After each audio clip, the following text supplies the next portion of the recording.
Alright, I need to get this in as few takes as possible because I don't have Premiere anymore, so editing this painful and difficult video in a new software I've never tried before is going to be hard. Hey, Watson again, jumping in from the editing process to let you know that I am currently on the 4th installation of a new video editing software, trying to find one that just works. It's bad. It's really bad, but it works, which is more than I can say for the last 3. So I apologize if my edits aren't as clean as usual, and for the complete absence of any video production apart from cuts. I'm slowly coming out of a period of severe depression. Some recent personal life events put me in a place where I really couldn't get out of bed most days. Even writing this script has been daunting, and it's been on my mind for days before I was able to get a sentence down. On Tuesday, I started the day with a phone call to my bank due to a series of fraudulent charges and organizations that think it's a good idea to try over and over and over and over again to bill a transaction that didn't go through the first time. I started this year with about $300 in overdraft fees. I drafted this script in the 10 hours between me calling them and then calling me back, and it was very much written from a place of deep desperation, of I need hundreds of dollars to avoid hundreds more dollars of problems. And at the end of that day, they called me back and reversed the fraudulent charges and the overdraft fees that wouldn't have hit if it hadn't been for the fraudulent charges. Hey, jumping in again to update you on the bank situation. After recording this tonight, I checked my bank account again and found that the fraudulent charge had been added again. I guess they saw that it was reversed and decided to bill me for it again. And I got another overdraft fee for it, and my account is now again massively negative. This feels a lot like when I was making that video about Facebook, where I finally caved and got an account, and they banned me for having the wrong kind of name.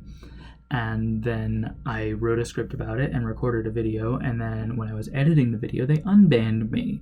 So I added a bunch of cards to the video explaining that I had been unbanned, but I was still really frustrated about the situation. And then before I uploaded it, they banned me again. So my bank account is very slightly in the positive right now, and that makes me feel like I shouldn't make this video. Being less than catastrophically desperate, maybe it's not right for me to be asking for help. But it's obvious to me, as I think it's obvious to everybody, that a little help when things are only very bad can go a lot further than help when things are falling apart. I've been unemployed for a couple months now. I've been trying to get a job, but I haven't been getting calls back. And I've got something lined up for February, but I still need to pay bills this month. So this video is a way of asking for help. But I do also want to talk about the nature of that ask. It's been on my mind a lot for a number of reasons. One of the few things I've been able to drag myself out of bed for in the last couple months has been organizing meetings for groups I volunteer for, 2 of which are renewing fundraising efforts right now. And I've been in a lot of conversations about how to raise funds effectively, how to ask for money. And I had a lot to add to those meetings because like half of my jobs in the last 5 years have been basically fundraising jobs. When it comes to asking for money on someone else's behalf, I'm actually pretty good at it, which raises a question. Why am I so bad at it when it comes to asking for me? If I could get $20+ a month donors every day when I went out to raise money for Planned Parenthood or to protect trans rights in Massachusetts, why can't I do it for my own Patreon? Why, after years of running it, does it not bring in enough money to prevent my Creative Cloud subscription from being shut off? I tend to think the main reason for this is that fundraising is essentially an act of morally dubious psychological manipulation. And I've got no problem doing morally dubious things in pursuit of greater moral goals, or even just to survive. Moral perfection is unattainable, and I strongly believe that attempting to pursue it does more harm than just accepting that compromise is necessary. But it's a lot easier to act out those compromises when somebody else makes the decisions about which compromise to make. So I'm going to spend the rest of this video talking about what an optimal fundraising strategy might look like for this channel, the ways in which I will or won't do the things that strategy recommends, and exactly what I intend to do that I see as in some way immoral. At the end of all that, I hope you'll be moved to click on the link in the description to my Patreon page and sign up for one of the new Desperation tiers, a limited time fundraising promotion in pursuit of paying my rent this month. So the basic structure of a fundraising ask is this: establish a need, establish urgency, make it personal, make a specific dollar amount ask, and push back against resistance. Here's what that might look like if I were doing it for this channel as by the book as possible. I'm facing homelessness in the dead of winter in just a few weeks, and I need your help to prevent that. When you go to patreon.com/txwatson and pledge $50 at the new urgent care tier, not only are you saving me from imminent eviction, but to show my gratitude, I'll send you one of these limited edition prints, which are each literally a share of ownership in my immortal soul. For those of you who want to help but are struggling alongside me, sign up at the $20 Solidarity and Desperation tier, and I'll send you this first edition print, illustrating a central problem with corporate personhood. Now, I'm about to break down the problems with those asks, so if you feel like those were kind of persuasive but also really icky, keep watching. I'm going to tell you why. If, however, you find them uncomplicatedly compelling, hop on over to my Patreon. I really am offering those rewards. And there's one more little detail that I need to hammer home as much as possible, as early as possible. The upfront cost of those tiers are going to be $50 and $20 respectively, but after that you can reduce your pledge to as little as $5 to retain the ongoing benefits. However, I can't edit your pledge on my end. That's something you need to do if you don't want to be billed more than once for the higher entry rate. So let's talk about those problems. In short, the steps I hit were need, urgency, personal, dollar amount, and pushback. I'll start with the first two, need and urgency, because in my case they're intimately connected. In a strict sense, it's true that I don't have the money to pay my rent this month, and it is also true that my landlord evicts people after less than 1 month's non-payment. However, if this doesn't work, it won't be the last thing I try. In fact, I will be trying other ways of getting this money together, regardless of the success of this campaign. And in the absolute worst of cases, I know that my loved ones aren't yet so burnt out on bailing me out of financial crises that they won't prevent me from being kicked out into the cold. This has happened to me before because, as many of you know, being poor is expensive, and there eventually may come a time when the resources of the slightly less poor around me don't line up well enough to stave off the hostility of my landlord. But I'm not actually very worried that it will be this time. I'm making this ask right now not because it's my last resort, but because I sincerely believe that burdening a couple dozen strangers for $20 is more ethical, and therefore a necessary first step, before burdening a handful of my loved ones for hundreds. If you go to my personal website, txwatson.com, you'll find that those prints I just showed you are available for purchase there as well, for $45 and $15 respectively. The additional $5 on the Patreon tier is to cover fees and shipping, and I intend to promote that heavily outside of just this video. If you buy the prints on my website, you can avoid the risk of accidentally forgetting to cancel a large monthly pledge, and also the shipping will probably wind up being a little bit less than the $5 I'm asking for on Patreon. Or if you live in Western Massachusetts, I'm not yet so afraid of my audience that I won't meet up to hand it off. Buy me a coffee and I'll hang out for a while. And that segues neatly into the next part of this discussion, the making it personal part, which means I get to bring up one of YouTube's favorite buzzwords: parasocial relationships. Now, I'm not as skeptical of parasocial relationships as a lot of people are these days. I don't think that they're inherently harmful, and I'm not categorically opposed to the idea of developing friendships with people who initially know me through my art. That said, I think we're in the early stages of creative people really reckoning with what those relationships mean, and I don't think we have solid tools at time of recording to make sure that they develop as ethically as possible. Furthermore, I personally don't have the individual experience to make good judgments with respect to my own needs and boundaries when it comes to people who only have a relationship of fandom to me. This is actually an area I'm really interested in and would love to have a passionate enough audience that I can make direct observations about the nature of parasocial relationships, so that I can learn the mechanics in more detail and participate in those conversations in an informed way, but oops! We just walked face first into another ethical problem. Because by opening myself up to parasocial relationships, in part out of an interest in studying them, I'm treating the people who might be fans of mine as a means to an end rather than an end unto themselves, and that could be something that, on later discovery, they would find really hurtful. So if I'm going to go ahead and try and make personal connections with my audience, which I would sincerely like to do, I feel I need to be fully transparent about my motives in doing so. I am academically interested in the experience of those relationships. I have a better chance of making a living as an artist if I can use my personality and identity as a commodity to which I can sell access. I won't necessarily like all the people who support me as individuals, and I may downplay or conceal that fact. Not just because it's douchey to tell somebody you don't like them just because they got too close to you, but also because it might dissuade those people from giving me money. I hope, in being this transparent about the way that these practices can be manipulative, to attract a community to my work of people who value this kind of open complexity. But even saying that is manipulative, even though it's uncomplicatedly true, because there are people who are going to hear it and understand it as meaning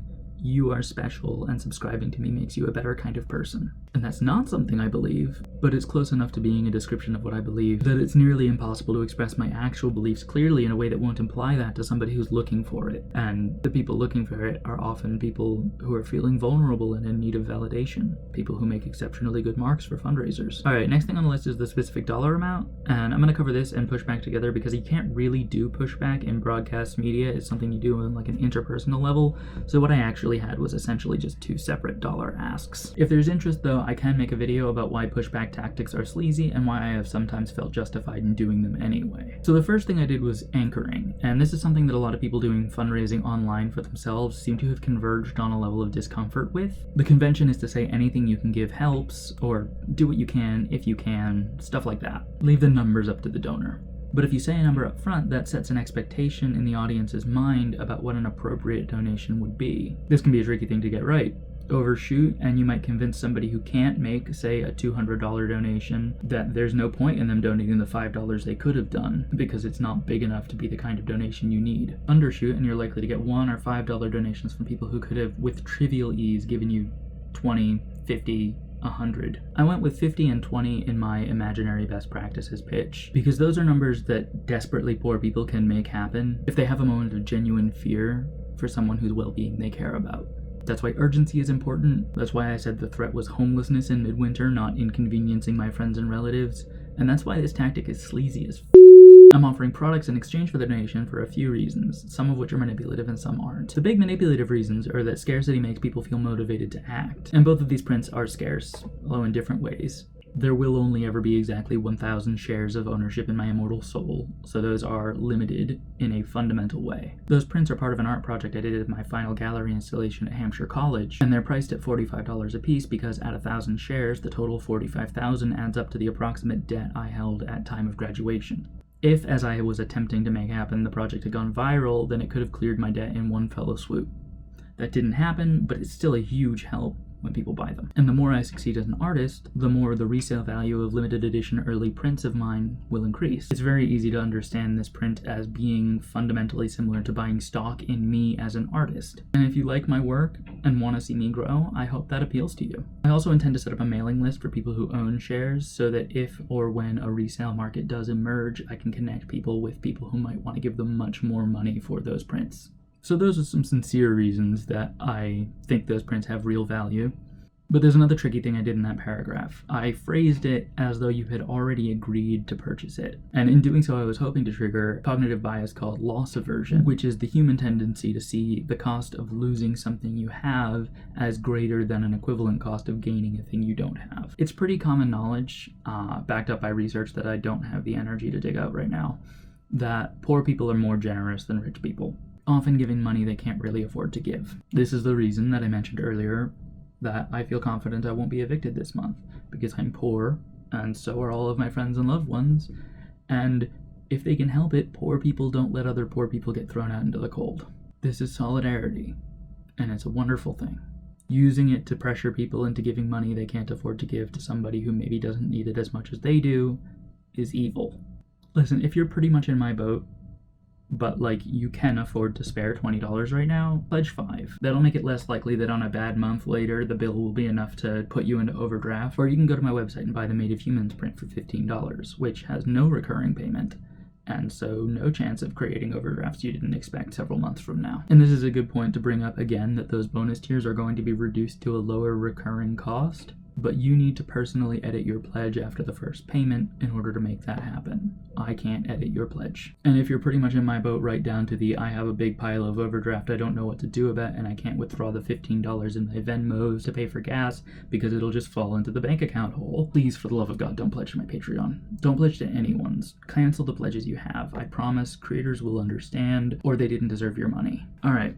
Now that we've gone through all of that, I do really need your help, and I'm going to try and ask for it right now, while neither trying to trick you into making a bad financial decision, nor undercutting my own need out of a sense of ethical discomfort. I need help right now because I'm facing imminent financial deadlines, things like rent and food. I'll neither be thrown into the cold nor starved if you decide not to help, but that's only because there are people who love me, who won't let that happen to me, and who'll burden themselves with my problems to prevent it. So I want you to think of this contribution as being to them. Whatever you can give me, you're sparing someone who's unfortunate enough to love me so much that they won't let me freeze to death as long as they can help it. And you're withholding it from capitalists who make profit from overdraft fees when people find themselves in these positions of extreme financial duress. This problem is acute this month, and I urgently need help, but at some level this problem recurs for me. I am struggling. I have been struggling to survive my whole adult life, just as my parents struggled when I was a child. So I ask if you can, please support me on Patreon, where I've just reconfigured the available tiers and have some special offers up for people who help me through this difficult moment. For $5 a month, you can sign up for the Allies in Crisis tier, which comes with full benefits to every digital offer this Patreon makes now or ever will. This currently includes early access to scripts. My patrons were all able to see this script as I was drafting it, videos at least a day before they go live on YouTube, and a personal apology at the end of one of my videos. This tier will be closing at the end of this fundraiser, so anyone who signs up can keep any benefits that I ever come up with for this Patreon at the level of $5 a month. For $10 a month, you can sign up for a personal apology tier, which comes with early script access, videos a day before they're released, a personal apology at the end of one of my videos, and if you sign up during this fundraiser, a handwritten personal apology that I'll send to you in the mail. For $20, you can get one of these first edition Made of Humans prints, which is a great way of expressing a complex critique of corporate personhood and making your coworkers uncomfortable if you hang it in your cubicle. This tier will be closing to new patrons at the end of the fundraiser, and the minimum will drop down to 5, at which point it will be identical mechanically to the Allies in Crisis tier. If you prefer to get that out of the way ahead of time, you can sign up for this tier and then immediately change your pledge to the Allies in Crisis tier. For $50, you can get a share of ownership in my immortal soul, which is legal tender for all debts of a metaphysical, pataphysical, supernatural, or cosmic nature. Like Made of Humans, this tier will be closing at the end of the fundraiser, and the minimum donation required to stay on it will drop down to 5. Patreon isn't quite set up to support exactly what I'm doing here, so I will work personally with anyone who signs up to make sure that you're being charged the amount that you expected to be charged and are getting the benefits you expected to get. There's a link to my Patreon in the description of this video, and if you feel moved to help, please do it now. Any fundraising pitch you receive is going to try and get you to donate right this second, and they'll have some plausible sounding reason for why they want you to do that. The real reason is we're busy, all of us, and things come up and we forget. Telling people they'll forget to donate doesn't usually go over well, which is why people don't usually say it. At one of those fundraising meetings I was at, I recalled a claim that it takes 7 impressions to get somebody to actually click through to a donation page after being presented with the idea of donating. The idea that we should hound our supporters to make sure that they see our plea to donate at least 7 times was, I think appropriately, met with disgust. But organizations that rely heavily on donor funding do make sure that you see their pitches often enough that they make their way into the back of your mind, let you talk yourself around to the idea that you should donate, and then show up again to give you the chance to donate after you've already convinced yourself. I won't do that because I can't and because I don't want to. If you see this plea at all, there's a very good chance you're only going to see it once. When we look for ways out of the poverty traps that capitalism built, there are 2 main directions to look. We can look to individualism, isolation, and competition, to fight for the chance to be offered grace by one of the few powerful people with deep pockets. And maybe it won't be everybody, but it could be me. I'm not a very strong fighter, though. On the other hand, we can look to community, solidarity, and compassion, to say that what makes us deserving is not that we are the strongest, but that we are vulnerable, to say that our weaknesses mean that we are worthy of support, rather than that we deserve the harm that comes of them. I couldn't look you in the eye and tell you that the videos I make should earn a winning place in the market of media. I can't tell you that I think that the case I've just made for moral complexity when asking for money is worth the money I'm asking you for. I couldn't say that my soul is worth $45,000, or that each one of my Made of Humans prints is worth 15.